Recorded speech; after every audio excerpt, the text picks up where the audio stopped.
So here we have the Ford Fiesta on a 14 plate. I'm going to start off by showing you around the outside of the car, and then we'll hop in and run through some controls on the inside. From the outside though, you can see it's a 5-door car with alloy wheels.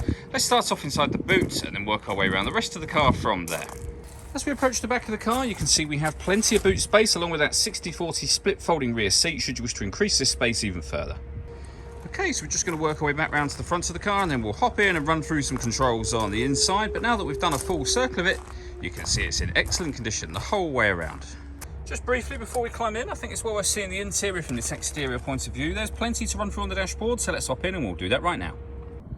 Okay, now that we're inside the car, we're going to start with the dials. On the left-hand side, we have the rev counter, we have the speedometer in the right-hand side there, and in the middle, the fuel gauge for the car. Up at the top, you can see the total miles. They are 35,854. You can change the information that's displayed there for various bits of trip computer info, and that is done using the button on the end of the indicator stalk. If we back out to the steering wheel, we have stereo and phone controls, and then cruise control over on the right-hand side just there. Over in the center, you'll find the main stereo and the screen for the stereo just here. So as you can see, we have DAB radio. This car also has AM and FM as well. And every push of the radio button will take you through a different frequency back around to the beginning again. If you want to listen to your own music, you can do that via the CD player just here. Bluetooth audio, as is being shown on the screen right now. Auxiliary input and a USB input as well. So loads of ways to listen to your music, all of which, as I say, are accessible using the buttons just here. The main volume for the stereo is this dial in the center here. Deadlocks here will lock the car doors from the outside. You can still get out of the car as normal. Working our way down from that, we then have the climate control. So you can adjust the fan speed, the temperature. You can change the direction the air is being distributed in from here.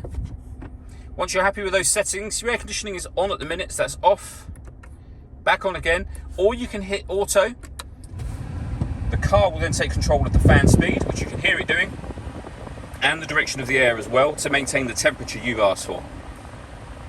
You can, at any time you wish to, make any manual adjustment to the fans, and you will turn auto off, and obviously you can have it on your own settings after that. With a heated rear screen and a proper heated front screen as well.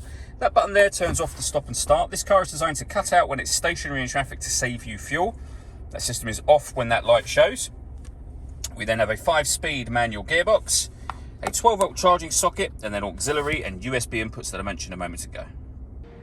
All that leaves me to say is thank you for taking the time to watch this video. If you'd like to come and see the car in person and have a test drive, please feel free to give us a call here at Surrey Specialist Cars. We'd love to hear from you soon.